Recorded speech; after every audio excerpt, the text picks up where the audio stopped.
This is the Mexico Revealed podcast. Welcome to Mexico Revealed. Woohoo! Welcome back. It's been a little while since we've had an episode, so we're sorry about that. We need to keep the content flowing.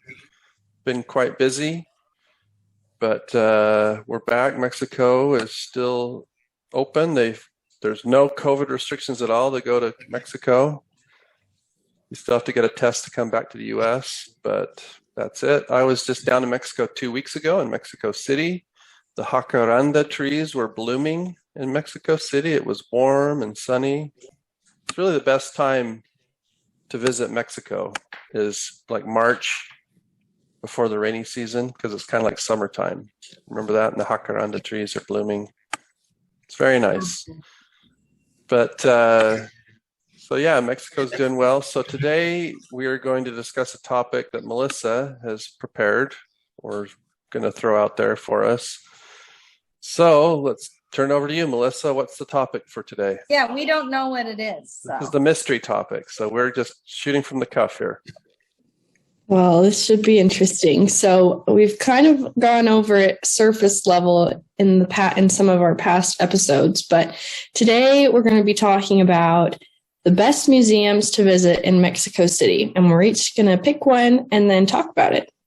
So I'll say which one I'm going to pick. It's no surprise. We've talked about it before, but it's my favorite museum in Mexico City, and it's the Museo Soumaya, which is the Carlos Slim Museum. So does anybody else want to claim a museum? And everyone has to. So who wants to go next? Well, tell us why it's your favorite, Melissa. Well, she wants us to claim, and then we get into it. Then we get into it. Well, we can do it whatever. No, that's fine. Let's claim. Okay, who wants to go next? I don't even remember the names and the places. There's the I got one. Anthropology Museum. Anthropology. Yeah, it's mine. Okay, Sam claimed it. Okay, Sam's got Anthropology Museum. Okay, Caroline, what do you want? Those are the only two I know. You can have the Chipotle Castle. Chipotle Castle, yeah. That's okay, I'll take that. I'm the castle. Frida Kahlo Museum? And then I'll take is it Franz Meyer Museum? What is that? That has a lot of... Yes, we'll hear about it when Mom talks about it.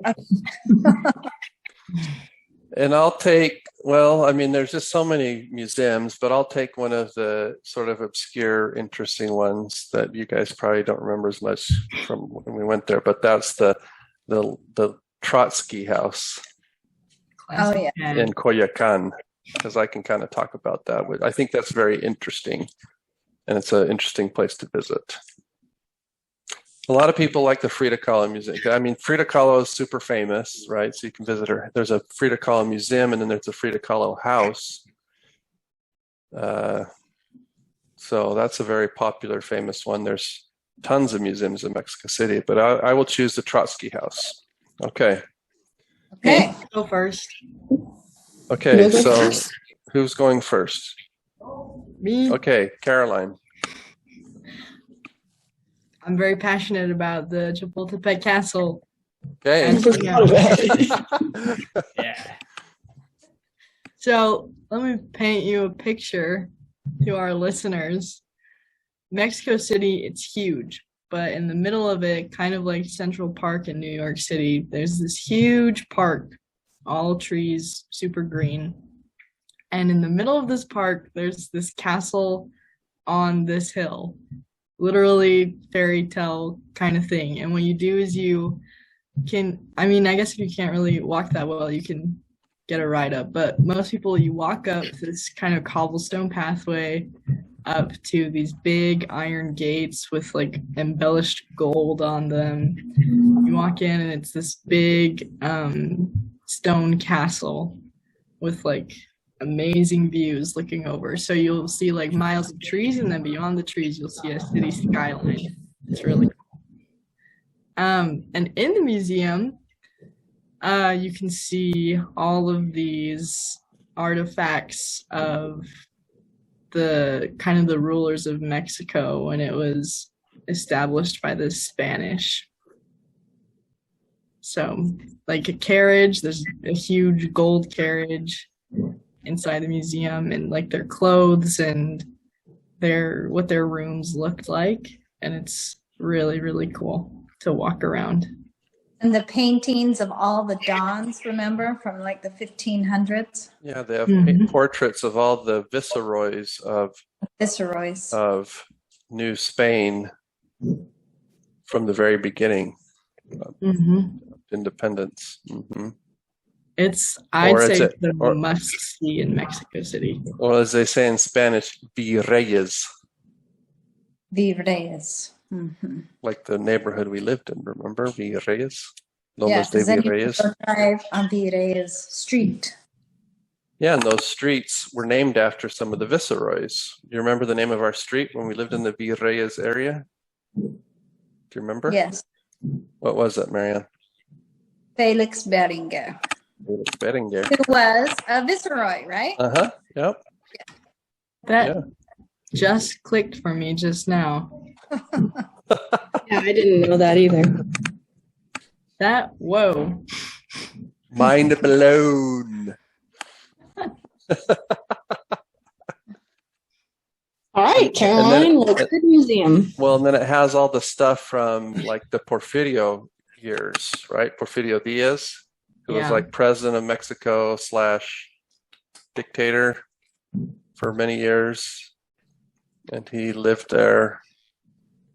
And then also before that, though, was also the emperor of Mexico that lived there, because that's probably a little trivia that a lot of people don't know, is that at one point Mexico, after independence from Spain, had an emperor that was installed by the French and was part of the Habsburg family, the Austro-Hungarian Empire. Ah, the Habsburgs. Yes, the Habsburgs. Weird chins. Maximilian, Emperor Maximilian. So. And the monument of the Niños. Yeah. Niños Héroes. That's right. And that was related to the Mexican-American War. Because another interesting thing about that castle is in 1847 or so, when the United States invaded Mexico in the Mexican-American War and defeated the Mexican army in Mexico City, and it occupied the Chipotle Castle. So at one point it was also occupied by the American army. So lots of history in that place, huh? Yeah. That's why it's my favorite. All right, that's cool. Okay, who wants to go next? Hard one. Mom. Okay, that's me. So I love the Franz Meyer Museum. It is down by the Zocalo, kind of behind the Bellas Artes, right, Scott? Yeah, so you're looking at the front of the... Yeah, right by the Bellas Artes. It's on the street behind it. It's a smaller museum, and it deals a lot with the, how do you say it, like home arts. So a lot of furniture, the carvings of the furniture and the things that they would use at home. And the Mexicans actually have a strong history of creating beautiful furniture, which continues to this day. We have like some tables and a mirror that have these hand carvings on them, and it's artisan work from craftsmen in Mexico. So I like that. And one time we San Miguel de Allende, right? So we got that furniture. Yes. Okay. And I think Guadalajara has a strong artisan community as well. And one time we went to the Franz Meyer Museum, I remember, and you girls loved it. You were small, but they had a Barbie exhibit So they had like all the Barbies from the beginning up to present, and all the different clothing and outfits you could dress your Barbie in over the years. So hundreds and hundreds of Barbies. I don't remember that. I remember that. Do you? Yeah, or maybe I think I remember that, but I have a picture in my mind. Yeah. Well, it's a smaller museum. It's definitely not like the Anthropology or the Castle or something, but it's kind of, I don't know. I like furniture. I like decorating. I like design. And that kind of has all of that in that museum. Yeah, it's a neat one. That's good. Okay. Who's next, Melissa? I'll go next. Okay. So my pick, we've talked about it before, is the Museo Soumaya. And let me paint a picture for you, like Caroline did. Oh, don't mock me. We're in the middle of the bustling Polanco area of Mexico City. And then you come across this big architectural wonder of a building, and it's silver with like, I think, hexagonal, like, what's the word? Panels or tiles? Panels, yeah, panels. And it's like a curvy, weird shape, and it just looks really cool. And so kind of looks like a basketball net or something like that. Kind of like a misshaped basketball net. But so this museum, the Museo Soumaya, is Carlos Slim. He's a wealthy Mexican, and it's his personal art collection. So the museum is completely free, and there's like 6 levels of different tons of different like genres of art, and each floor kind of represents a different theme, and the art is periodically changed out. So I think it's my favorite museum in the world, and it's really cool. And yeah, you should go visit it. So that's my pick. It's kind of an interesting collection there. There's a lot of variety. You have some of these sort of old artifact types of things, and then you have art that's Mexican or religious, and then you have like all the sculptures, right? What's the sculptor's name again, Marianne? Rodin, yeah, all the Rodin sculptures, and so yeah, so it's got a lot of interesting variety there. So it's fun.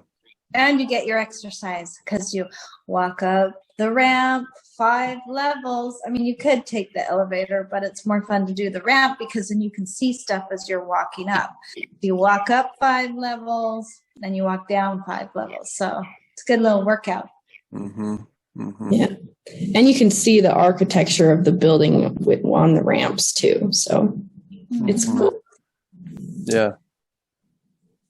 Definitely worth the visit. Yep. Okay, Sam, why don't you go next and then I'll wrap it up. Okay. So I chose the Anthropology Museum, which is it's by the Chipotle Castle in the park. For one. Yeah. And basically I'll paint a picture here for you.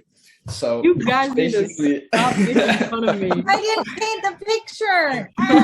This is what I'm So you go in, and then at the very center of the museum, there's this huge waterfall, like this big pillar with like water coming down, and it's like echoing throughout the entire museum. And then all around it, you have these buildings that have the history and the culture of pre-Spanish colonization of Mexico with the Mayans, right?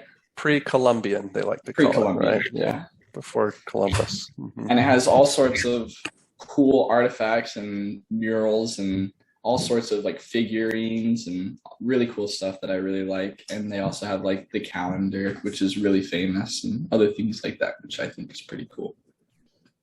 Yeah, all the different cultures and societies from before Columbus and the discovery of the New World. So all the indigenous groups that lived throughout Mexico for many years. So do any of you have like a favorite section of that to visit? I like the area with the Headdress. yeah. You girls, we've always been able to finish each other's sentences. Because I didn't know what like this It was like headdress. Little charades. Although, fun fact, it's only a replica, isn't it? Yeah, and that's I think so, because the original, that's Montezuma's headdress, right? That's in the Aztec section, which is the Tenochtitlan, which is down at the end, and that has the big Aztec calendar thing. Yeah. And that big section, that's the Tenochtitlan or Aztec or Mexica section. And I think it's a replica, because I think the original Montezuma's headdress is in Austria. It's like in a museum in Vienna. It's too delicate to be moved. Yeah, well, that's what they say. Although AMLO, the president of Mexico right now, is fighting with the Austrians because he wants them to send it back. And they're saying, no, it's too fragile to move. But he's saying, well, it belongs in Mexico. So it's become kind of a little bit of a conflict with the Austrians because somehow it ended up there. So who knows how, but anyway, that's cool. I like there's kind of they reproduced like a burial thing. You go down the stairs, remember that? There's like a burial. So I like the Olmec section, big, huge stone heads, because I think they were very impressive to make back then. And I remember learning about the Olmecs in school. So the Olmecas. So what did you learn about the Cultura Madre? What does that mean, Melissa? It means mother culture. Why do they call it that? They're like, I think they were like the first recorded culture or something that they know of. Civilization. Yeah, they're one of the earlier sort of prominent cultures in the Mesoamerica region. Mm-hmm. And a lot of the later cultures were influenced quite a bit by them. Mm-hmm. Those big heads.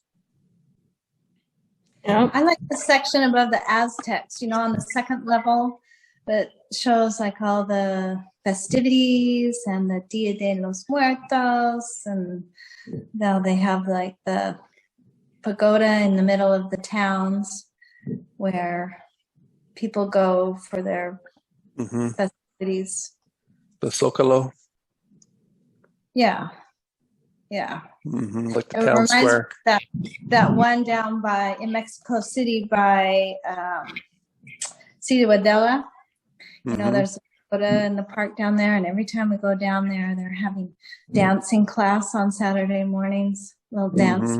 That looks fun. Mm-hmm. We never went. We should go take dance class. Okay.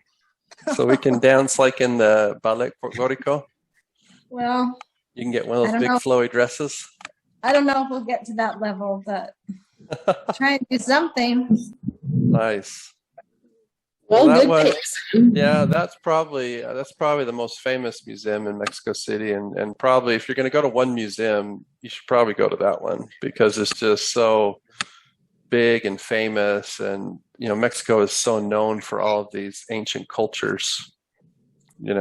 The Aztecs and what do you call it? The historical what? What do you call that? Call what? National Heritage List. Oh. Yes. Okay. It's like UNESCO Natural. Yes. World Heritage Site. Yes, that. But if you want the view and a good picture, Chipotle Castle. Yeah, you can do one in the morning, one across the street, one in the afternoon. Competition now. That's true. Well, it depends if you want a modern picture, then you should go to the Carlos Slim Museum. Or if Okay. you want a nice history Cityscape. of Mexico, All right. you can always go to the Anthropology Museum. Or if you One of want the to greatest, see Barbies, highest rated by the way. Barbies. You haven't doubt you haven't even given me a chance to talk Oh, about my museum okay. yet. All right. And then we can compete. But so mine I think is pretty interesting because of the history involved here. A lot of people don't know this, but Mexico had its independence in the early 1800s, but then it had a revolution where after Porfirio Diaz, and there were a lot of regional conflicts and people that didn't want to have a permanent dictator of the country. And so there was a revolution just prior to World War I. So it was like 1912 or somewhere around that time. And that's when you had all of these regional leaders like Pancho Villa, you heard of Pancho Villa and Emiliano Zapata. And there was a big conflict. And coming out of that conflict, there was actually at the time a lot of, and I think still to this day there's a fair amount of this influence, but there was a lot of sort of leftist and communist influence in Mexico and presence in Mexico in that time coming after the revolution into the 1920s and 1930s. And so a lot of people don't realize that because in the Soviet Union, after that revolution, and Lenin died, and there was a power struggle between Stalin and Trotsky. So there were different factions. And so if anybody's read the Animal Farm book, you know about the conflict between Trotsky and Stalin. Stalin basically won, and Trotsky had to leave and go into exile. I don't know all the details there. But interestingly enough, a lot of people don't know this, Trotsky ended up in Mexico in exile and was living in a home in this area of Coyoacan. But again, these guys were kind of rough dudes. Stalin is kind of a rough dude. And we know he's accountable for tens of millions of dead people. And one of those dead people he's responsible for is Leon Trotsky, because he sent his spies and his agents to track him down. And they found him in Mexico City. And he sent his agents in, and they assassinated Leon Trotsky with an ice pick to the head and killed him in his home in the Coyoacan area of Mexico City. And that home has been preserved as a museum, and it's preserved in the same way it was when Trotsky was assassinated, including his desk. And he was sitting at his desk in a chair, and the chair is there where he was sitting when he was killed. And you can go visit, and it kind of gives you a feel for world history, or at least 20th century history, and all the tie-ins to the Soviet Union and the Cold War and all the global influence of communism and the conflicts that were involved within those, the Communist Party and the Soviet Union. And it came back to haunt Leon Trotsky, and he was assassinated. So kind of an interesting place. A lot of people don't know about that. I think we'll do now, because last time we were in Mexico, remember we were going to go there, but we were in Coyoacan, the lion was out the door. Well, that was for the Frida Kahlo house, because the Trotsky Museum was still closed. Yeah. So we didn't go there. Yeah, it was closed still because of COVID. So, but yeah, I don't know. I don't know if more people are visiting, but it's kind of an obscure historical fact, and you can visit that place where Leon Trotsky, this famous communist leader, was assassinated by his rival Stalin. So you can go to all the happy museums and then go to that one. Go to the murder this site. This is why my museum is the best museum. Okay. It's a good museum. And that one's kind of that's a little bit more obscure. But if you're interested in history, and particularly 20th century sort of stuff, it's kind of interesting, So there's a lot of stuff like that in Mexico. So anyway. All right. So thank you everyone for sharing your museum picks. I think they are all very good. Some of the best museums in Mexico City. And yeah. I think there are actually more museums in Mexico City than any other city in the world. I think I read that somewhere. So there is no shortage of interesting places to visit. So A lot of history there. definitely. Good. All right. Well, people got to go. Stuff to do. Glad you could be back with us. Mexico Revealed. Check us out. Leave comments, please. MexicoRevealed.com. Leave some comments. Sign up for our newsletter. Get on our list. Subscribe. Do something. Buy us a taco. Buy us a taco. There you go. But we would love to hear from you. Comment. Like, how are we doing? Let's Yep. hear. We love And your if feedback. you've been to Mexico City and think that another museum should be on this list, put it in the comments somewhere. Please tell Brian, us stop it. if it's on YouTube or on our website. Let us know because we'd love to hear it. Maybe we've been there, maybe we haven't. Maybe on our next trip we'll have to check it out. So tell us. All right. Thanks, everyone. Thank you. Bye. Bye-bye. Bam.